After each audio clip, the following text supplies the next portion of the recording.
we did a rough series with 3 sections. Okay. And you're very organized. I'm impressed. No, we're incredibly stressed. Okay. Tense is what I'm trying to say. Okay. And everything is just loose and easy. So. Okay. Okay. All right. So we divvied it up into 3 parts. Okay. So we're going to talk your writing, Monkeybrain, and the duo. And then we have a standard set of questions that we ask everyone, kind of in this vein of Inside the Actors Studio. Yeah. But no cursing. I'm happy to say my favorite. No cursing. No, we can't. No. Well, I don't know if we. No, they're not going to ask what's your favorite. Yeah, we're not going to ask what your favorite curse word is. Got No, it. we'll just shout it out at the end. I was worried I was going to We won't ask. You guys can just watch do my it. language. No, you. I can curse. Yeah. I think. Yeah. All good. Yeah. All right. Good? Yeah. Good? Yeah. All right. Crimespree on Comics, right from the Fablestown Kill Shakespeare Bar with Chris and Allison's. Part 1. Chris's writing.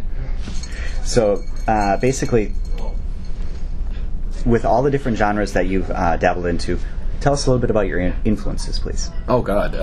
Everything I've ever read or seen. Can you narrow it down? Okay. Well, it depends. Like, I was a voracious reader as a kid and voracious consumer of crappy cartoons and old monster movies and things. I guess it's the ones that have stuck with me the longest. And it depends really on whatever is obsessing me at the moment as to what I point to as my biggest influences. The ones that constantly come up are like Michael Moorcock, Philip Jose Farmer, Alan Moore. There's probably, every once in a while, I'll forget that I have not mentioned one. And for a long time, I forgot to mention Anne McCaffrey. Anne McCaffrey is probably a huge influence on me. She just passed away not so long ago. Yeah. But, like, I was obsessed with her books in middle school. But then I didn't read them again later, so I forgot to mention for a long time. Kim Newman, Ketch Baker. I like Grant Morrison stuff. Kurt Busiek was a huge influence. Absolutely. That guy's fantastic. Matt Wagner. Really, Matt Wagner. Matt Wagner was my personal Jesus when I was 18. And now I'm in his book club and I go to his house. That's awesome. And it's kind of crazy. And every once in a while I have to tell him, like, how weird it is that, like, because I wear, the clothes I wear are because his character Kevin Matchstick in Mage. What that character wore defines how I dress now as a 42-year-old man. I'm essentially cosplaying Kevin Matchstick always, which is weird because Matt Wagner is Kevin Matchstick. That's what he looks like. For those of us at the table that may not have read Mage, tell us a little bit about Kevin Matchstick. Oh, well, Mage was a modern day, it's mythic fiction. It's a modern day reimagining of King Arthur with just a regular guy who ends up inheriting the power. I don't want to spoil the end, but basically there's a magic baseball bat and there's little monsters, but it was what was called for a long time urban fantasy before urban fantasy became a shorthand for paranormal romance. But that kind of Charles DeLint kind of like things in the margins of cities. And I discovered it as a senior in high school, I think. Junior in high school. It was right towards the end of it. I became obsessed with it. And it, like, literally, it obsessed me for several years. And I read the epigrams in Mage were quotes from Hamlet. So I read Hamlet like 10 times in my senior year in high school just to figure out what the epigrams meant. Okay. I first read Carl Jung and Joseph Campbell because Matt had mentioned in interviews that was something that had influenced him. It was really like a big part of why I became the person I became, and now I'm in his book club. That's awesome. So. And do you have the T-shirt? Oh yeah. Yeah. What's the T-shirt? It's essentially like Captain Marvel. It's a white lightning bolt on a black T-shirt, It looks kind of like this. which I gave to her on our 10th wedding anniversary. Oh, okay. Awesome. That's very cool. Now hold hands.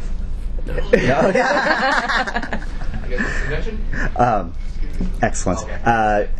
As we just talked about in the previous panel, we mentioned Starborn. So that's actually the first time that we became aware of your work. We discovered your work on Starborn. Super fun book. Was that always meant to be a limited series? Well, in modern American mainstream comics, which take it to mean like superhero comics published by American companies, everything's limited. I mean, entropy always sets in. You know, everything is going to end and be canceled. So I think the idea was originally that it was going to be an ongoing, but the sales being what they were, they told me, I think around issue 6, like, you've got 12. So I planned it out kind of modularly, so that, like, here's the beginning, bunch of stuff, and then there's kind of an end. And so we were able to get to an end and make it more or less a cohesive story. So I think I picked up the last issue, and I didn't know it was the last issue. Oh, sorry about that. No, so I was reading from home, and I'm like, and then he flies up into space, and it's a big happy planet, so to speak. And then I tweeted you, little meta there, and I was like, "This is awesome," and I was super looking forward to the next issue. And you replied, and I said, "Oh wait, I was looking forward to the next issue, but damn it." And you replied, and you said, "Thank you." What? I'm like, now there isn't going to be a next issue, and he thinks I'm a dope. No, but that was a true story. He's just a little slow sometimes. Yeah. Damn it. What? Explain to us how the experience or the feel or the vibe of working for a smaller studio, like I believe that was Boom. Boom, yeah. As compared to a larger publisher like the big two. Well, yeah, ultimately, so I did a fair amount of work for Boom. I've done some work for IDW. I'm currently doing a bunch of work for Dynamite. And Oni. And well, Oni's, I feel like it's different because that's my book. Yeah. Like I don't count that one because that's. I'm thinking more in terms of like books I've been hired to write as opposed to. I'm also doing a book with Oni. Okay. But the real difference is that at the smaller outfits, you can talk to the person that's making the decisions. I mean, because it's a smaller corporate structure, so I can call up the head of Boom or Dynamite or IDW for that matter, and if we make decisions about the way a story is going to go, that's the way the story is going to go. I don't have any personal experience working at Marvel, but at DC. Well, my instinct is to say it's a clusterfuck, but that might as well. It's a clusterfuck because no one really makes decisions. Decisions are made, and then they can be immediately rescinded by someone higher up. Or long-term plans can be scuttled in the blink of an eye because the head of the company has had some epiphany that he wants to do something. But I don't think that's because they're bigger companies. I think it's just the way that that company is It's also run. a broken company. Yeah. That's I don't true. think it's like it's inherently because it's Time Warner. I think it's because it's just inherently a broken process. Yeah, it's because it's the culture of brokenness. Yeah, it's because Dan DiDio. Let's say broken again. Dan DiDio screws stuff up. So yeah, that's the big difference. So with the DC debacle that's going on, as an outsider to comics myself, do you think it's something where they promote a lot of very big picture creative types who don't have, they've got these, they kind of like live by their muse that, okay, well now we're going to do this. No. Okay. Because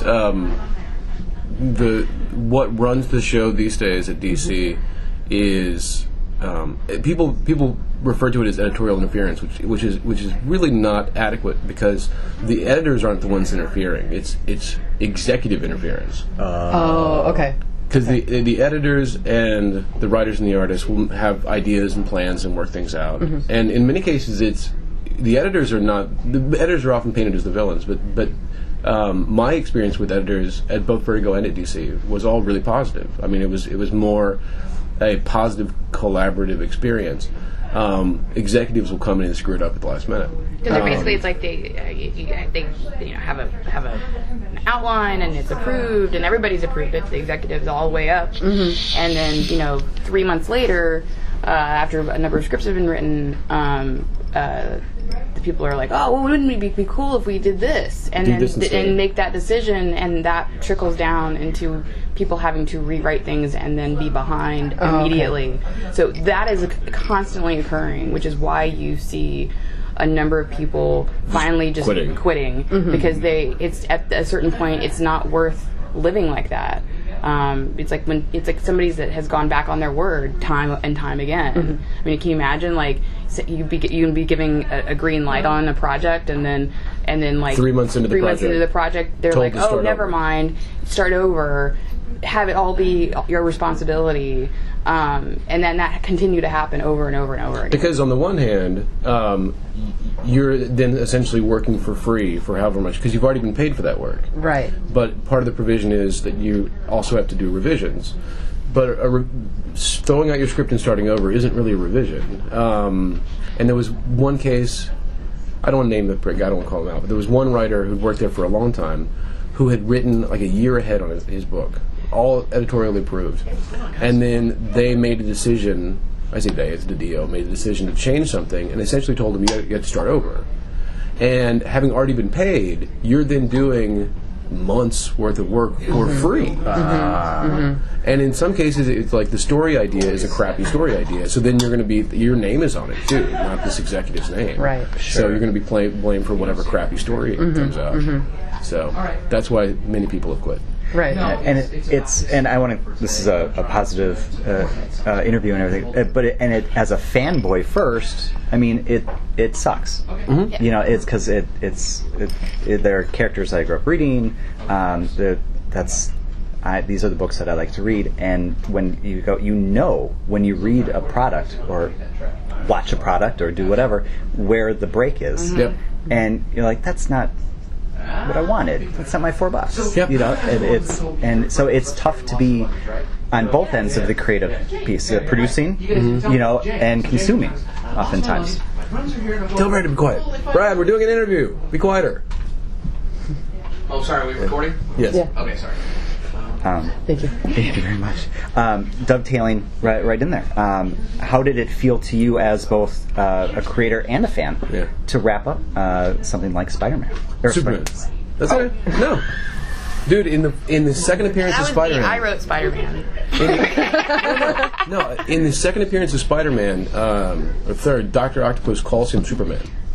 So there's a long and proud tradition of confusing those two characters. I mean, more caffeine, more sleep. Yeah. No. I think it'll be fun. It was awesome, and it was something that I do not regret for a second, and that I will never do again. So, like, I don't think I've ever mentioned this analogy in an interview, but the DC universe, that's my native culture. Like, that's where I grew up. Yep.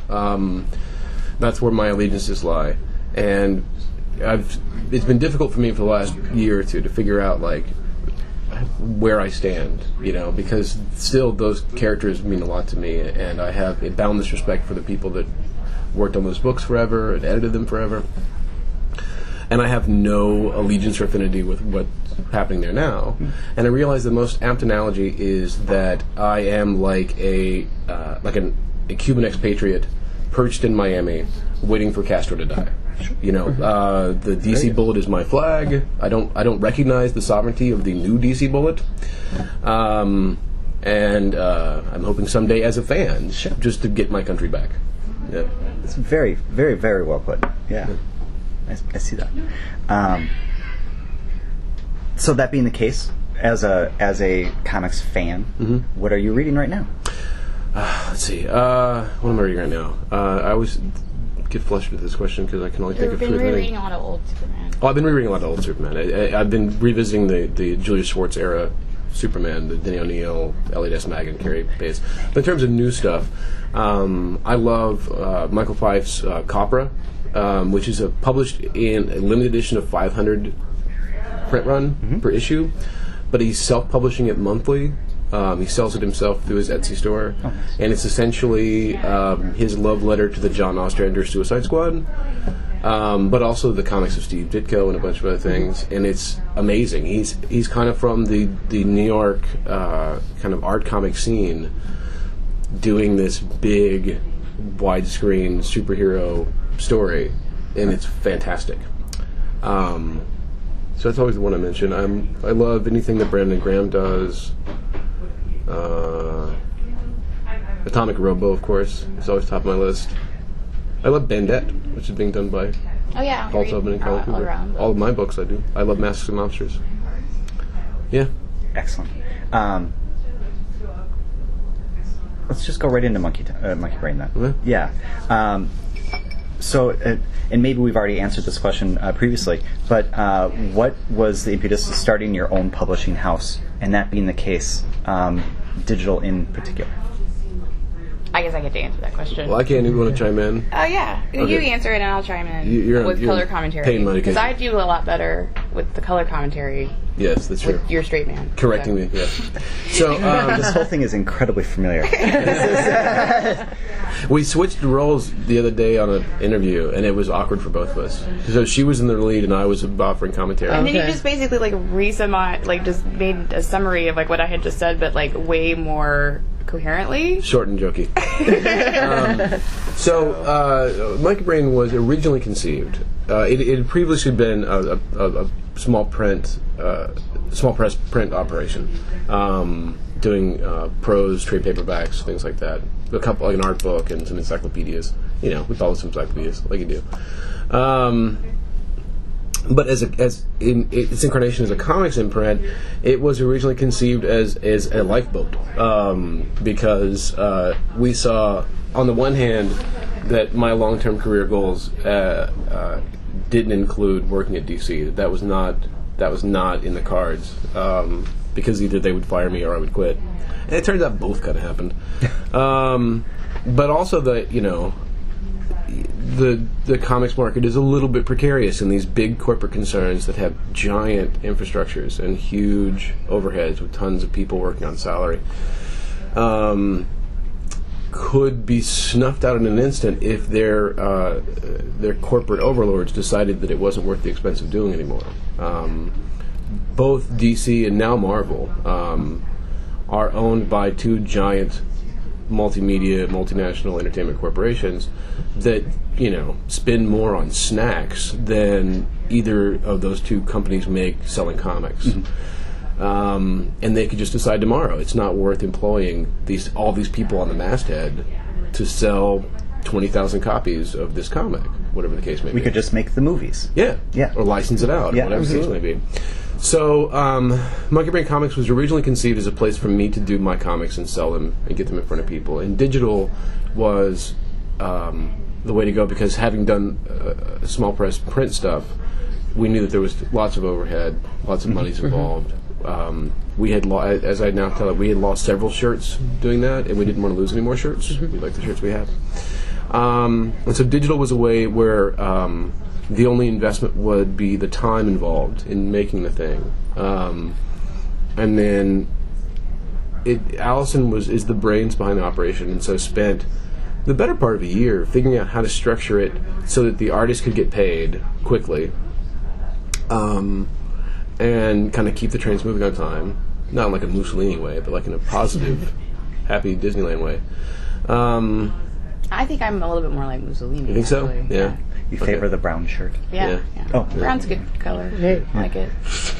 And and once we spent a long time figuring out how we would do it and talking to the different digital distribution outfits and placing all of our money on Comixology as the ones that were going to come out on top. Right. We thought, and they did. So. So yes. Yeah. Once we had done that, we realized that we'd created a structure that we could do for anybody's comics, not just for mine. Because originally it was going to be just a comic I made, or comics I made. And having created it, we were like, we can open the doors to friends of ours and people whose work we really like and want to see more of.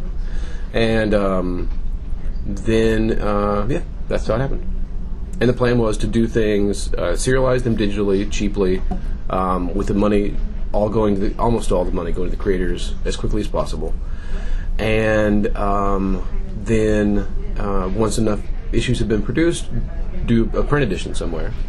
But do that with a publisher that's already established with sales people and that know how to get the books into stores and wants to spend the money to print the thing. Relationship with retailers and wants to upfront the money and whatnot. So. And when I saw the print news, that I kind of did one of these. I'm like, that's pretty cool, because it seems like there's the traditional publishers trying to figure out how to get to the internet. Yeah.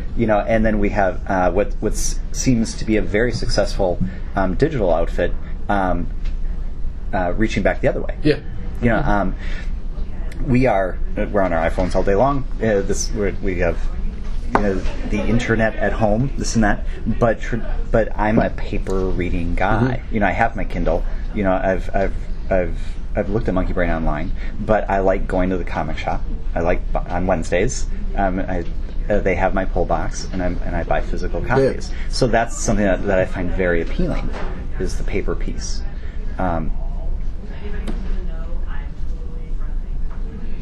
Excuse me. So the paper was part of the plan from the start? Yes. Yeah. Excellent. Because it really doesn't work. I don't think that anything works in isolation anyway. Because I think that the digital... I think that printing single issues in some cases, especially with smaller books, can cannibalize your print audience. So because they're having to be priced so high, so you're having to pay like $3-4 for a floppy comic, but for 20 pages, which is why a lot of people wait to buy the trade, right? Because they want the physical object, but they don't want to pay. They don't want to but they don't want to have to figure out how to store the floppies, and or they just want the experience of reading it all together, exactly. Or they prefer to have something in the spine. So there's all these reasons why people don't buy single issues, and then that basically turns into books being canceled because the companies are kind of basing if they're going to continue doing a series based on the floppy sales, the single issue. Yeah. So what this whole model does is that you basically put the issues out digitally where you have no overhead cost except for the work and the time to make the thing, and people have access to that all around the world. So there's access. It's at a low price point because you can afford to make it a low price point because you're not having to recoup printing costs. And so people that might not have tried something that because they didn't know who was doing it, whether they didn't know who the artist was or the writer was, but it looks kind of interesting. But maybe they wouldn't have picked it up at $3. But at 99 cents, it's very easy to psychologically say, well, hell, it's just 99 cents. You might as well give it a try. But then if they want to just wait for the trade, no one is hurt by it, right? Because most of us are doing these books just because we want to do them. There's not enough money generated by the digital sales yet to make it worth everybody's time yet. But if that's part of it, and then the trades are part of it, and then they continue to sell indefinitely because they never go to print, they never go to stock. They're always there. It means that the creators can continue to do the book for as long as they want to. Whereas, with any print operation, you reach a point of diminishing returns where if the sales dip below a certain level, it's no longer worth what it costs to print. Right. Whereas we don't have that threshold. There is no cancellation threshold with Monkeybrain. It's just as long as they want to keep doing it, we'll keep publishing it. And the sales of say you've we put out 5 issues or 6 issues of Edison Rex. The sales of #1 are never over. Right. Because it's always there. It sells every month. So you cannot count what the initial sales from month 1 of the issue #1 is not all your sales. It's just the beginning. It's the first month sales. It's a very different. It's a completely different paradigm. It's a completely different model. Yeah. And in fact, I guess we're not allowed because of the terms of our deal with Comicsology to discuss specific numbers. But we can say that I guess it was last month there was not a new issue of Edison Rex out. But cumulatively, more individual issues of Edison Rex were sold than in the previous month, because more people are finding it as it goes on. Right. So we sold more copies of Edison Rex of those 5 issues, even without a new issue. In a month without a new issue than we had in the previous month where a new issue came out. Wow. Awesome. Yeah. So do you think because you always have the #1 issue available, it's going to make it a lot easier for new readers to jump in? Because now you go to your comic shop and you stand in front of that wall, you're like, where do I start? And everything's at 17 or 15 or 304. And Yeah, 304 was a hell of an issue. Well, right. Yeah, but I'll tell you what. But there's not just #1. They're all there, right there. Well, you could always start at the beginning. But yeah, it's easy to start at the beginning, and you don't have to flip through the long box and hope that maybe it's there. Yeah. That being the case, Monkeybrain it seems to have gotten a ton of great press so far. there's more talent being added to the line. How does that feel to have to be able to wave your banner so high, like awesome, which is so close to the start of the whole endeavor? Awesome. It was very surprising. I didn't think it would be this fast. Yeah. But yay. Yeah. We figured it would work eventually, but we thought that we would have to do a lot more brand building. Yeah, just kind of be in the bushes to get the name out, and just for people to know what we were doing. And the reception was so positive and immediate and continued to grow that by the end of the year, I mean, we launched our first titles first week of July. By the end of the year, our titles would show up on year's best list and things like that. And what was fascinating to me is no one ever had to explain what Monkeybrain was. They would say, like, this bandette from Monkeybrain is fantastic, it's one of the great books, or I love Mask of Mobsters, or Amelia Cole is fantastic. And they never had to explain what it was. Wow. So that was pretty cool. That says a lot. Or people just talking, like, you do those year-end wrap-ups, like what you thought was cool about like last year or whatever. They just say people we Monkeybrain. don't even know what we're talking about. It's not, Yeah, it feels good. Feels good. Do you see, like, with the success of Monkeybrain, Thrillbent as well? I mean, is this a model that we're going to see more of? Oh yeah, definitely. I think so, and I think that the existing publishers are probably looking at us a lot and seeing kind of how we flesh out and whatnot. I do think that we kind of get a little bit more goodwill just because of kind of our philosophy on lots of things, as far as like more as opposed to other publishers, not Thrillbent. No, yeah. As far as but I think that what's different about us than Thrillbent is that, like, I think Mark is trying to do. There's experimentation in form and story, storytelling and like exploring the digital medium as a thing, and not necessarily about creating a conduit for creators to have a new way to monetize. We've ended up in much the same place, but we came at it from two different ends. Because we came at it from how do we make use of existing digital distribution mechanisms and whatnot to get creator-owned comics out. Mark came at it from the direction of what cool things can we do with this as a medium. Right. And we've kind of ended up in much the same place.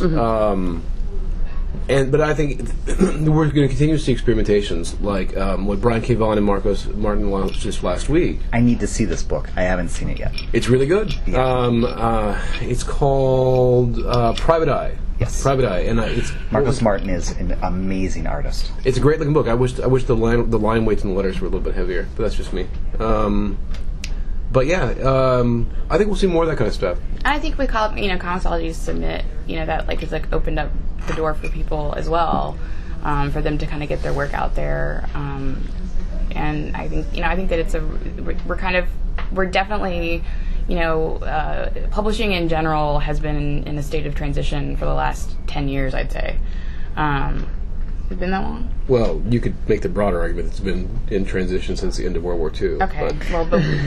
But if we focused a little bit more... Let's focus more on digital distribution. Yeah. Okay. The revolution never ends, basically, is what I'm saying. Yeah. So I think that people are going to come up with things that, like, that we haven't even conceived of yet.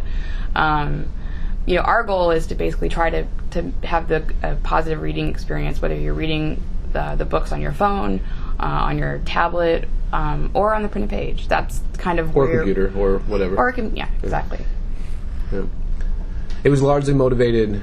I'll digress very briefly, but it was my philosophy on it was motivated by reading an essay that Bill Watterson had written in one of the collections of Calvin and Hobbes about the way he approached his Sunday strips, and that there was the preferred form, but then there were other ways that those panels could be rearranged or even truncated in other papers where you would still get a positive reading experience.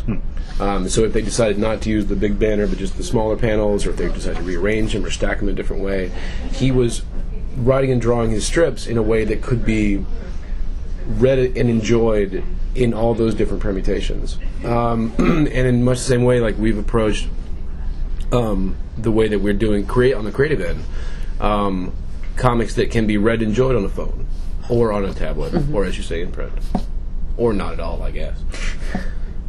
Then you're not really enjoying it. Like, that doesn't make any sense. Very good. Let's talk a little bit more about you guys. Okay. Wait, like we haven't already? No. I'm like, can we talk more about me, please? Like many of the folks that we've interviewed for Crimespree magazine, you guys are incredibly active on social media. What are your views on social media? How has it impacted your lives/careers?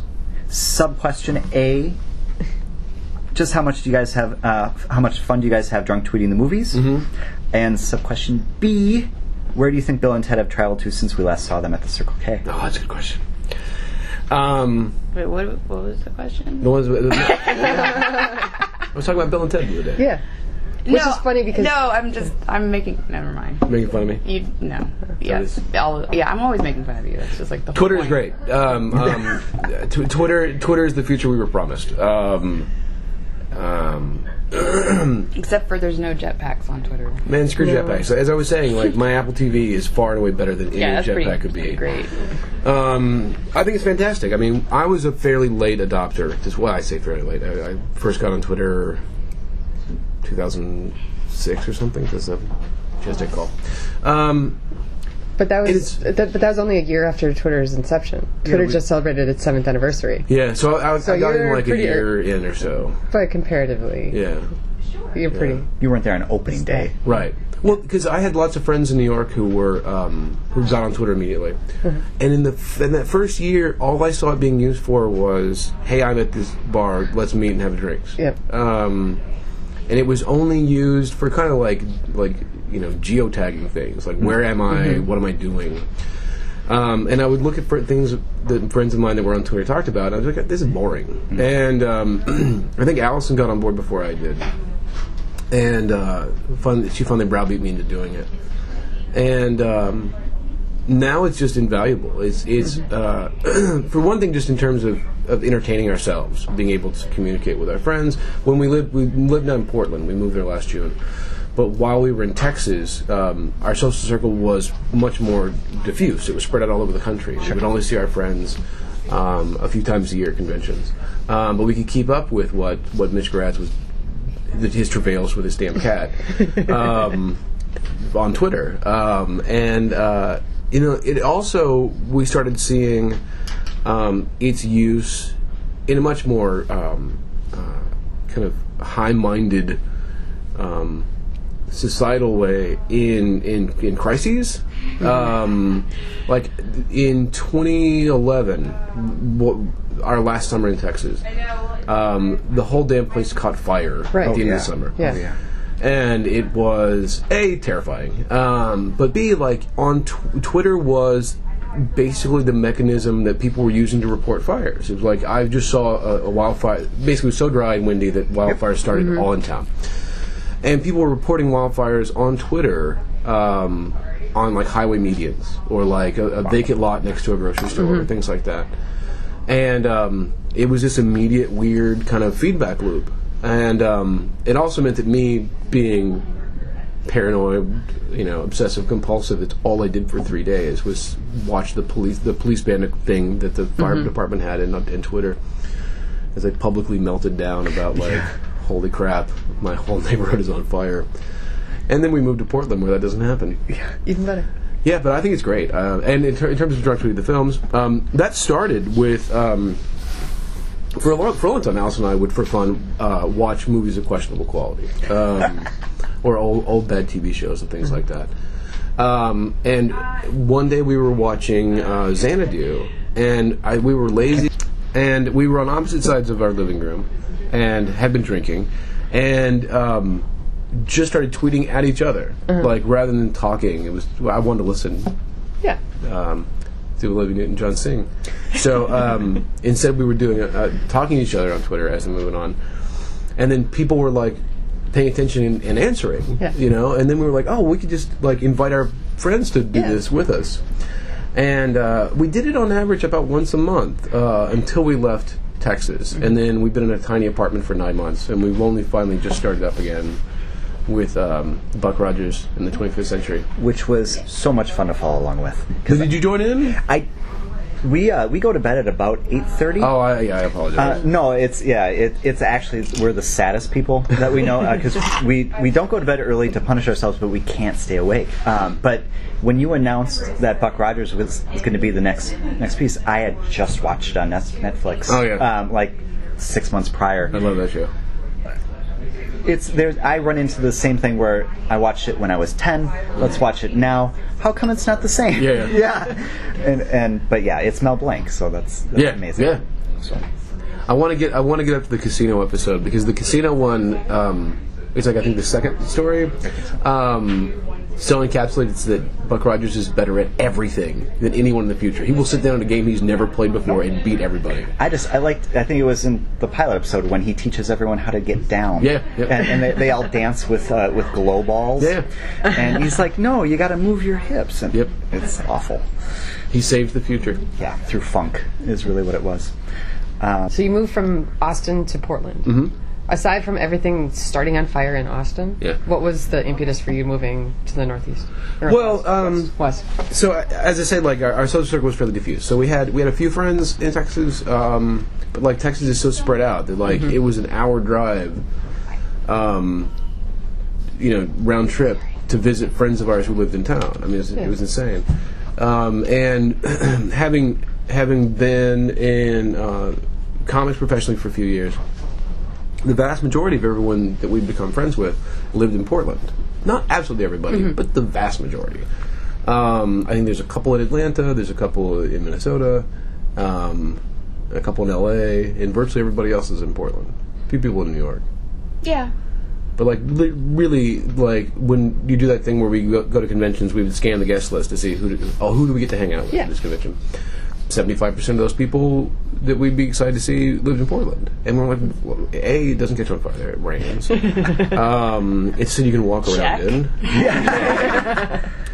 They have great schools, it has zoos and museums, but also like it's comic book nirvana. It's crazy. It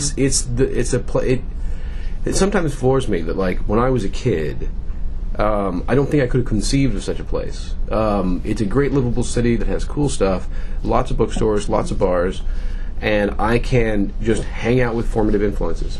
Kurt Busiek calls up and says, hey, you want to get lunch? I'm like, yeah, that would be great. Would love to have lunch with you. Yeah. We run into people at the store, or if you want to go to someone's signing. I mean, really, it's just you pick. Do you want to go to one of 4 or 5 fantastic things happening this week or not? It's cool. Our wrap-up questions, please. When did you finally say, yeah, I'm going to write stuff for a living and it will be awesome? When I was 8. It just took a while. Between the idea and the execution, there was a gulf of about 30 years. But yeah, about the age of 8. Excellent. But I didn't actually make a single dime writing anything until I was 34. Did you? Was that money? What? We had money? 34 was when I sold a single dime. I didn't say a lot. A dime. Was it 34? I was 34. Okay. I get 33, 34. So. Yeah. Just roll with it. Okay, sure. What was your favorite moment in comics writing? The moment that when you read it on the page, you smiled and said, that was so cool. I wrote Superman for 8 months. Like I reread my Superman run for fun. I'm like, yeah, I wrote that. Like that's the thing that happened. Yeah. What was the moment that made you say, writing books is amazing? I don't know that one did. Writing books is really hard. Because writing comics, I invest, there's a lot of time thinking about it, but the physical act of writing the thing, a few days, a week at the outside, and then somebody else draws it.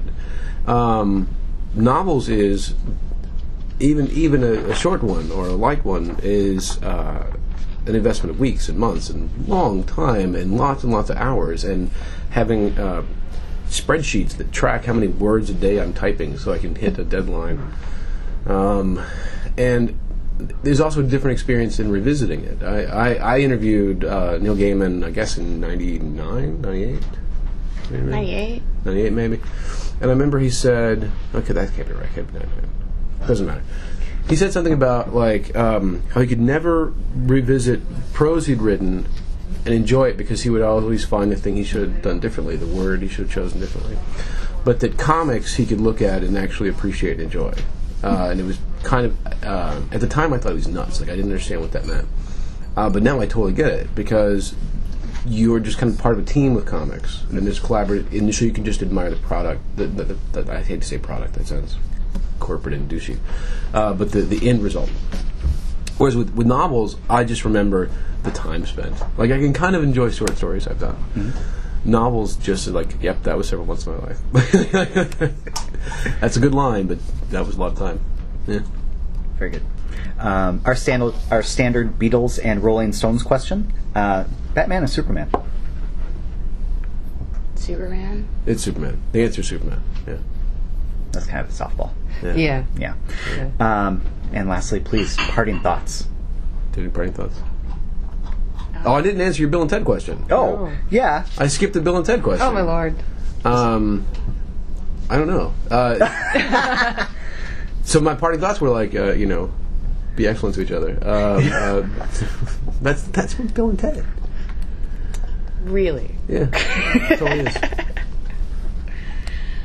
Comics are great. Those are my parting thoughts. My daughter last week, when I told her that she needed to read books that had just words and no pictures, yelled at me and she said, well, you've devoted your entire life to comics. And I said, I have devoted my entire life to comics, but you still have to be able to read books that don't have pictures in them. But, yeah, I think that's comics are awesome. That's a great parting thought. I just want to take a quick second, wrap up. Chris Roberson, Allison Baker, thank you very much for scheduling time to sit with us at FablesCon today for Crimespree's very first podcastable interview. I really appreciate the time. Well, happy to do it. Thank you very much. It was fun. You guys did great. Yay, team!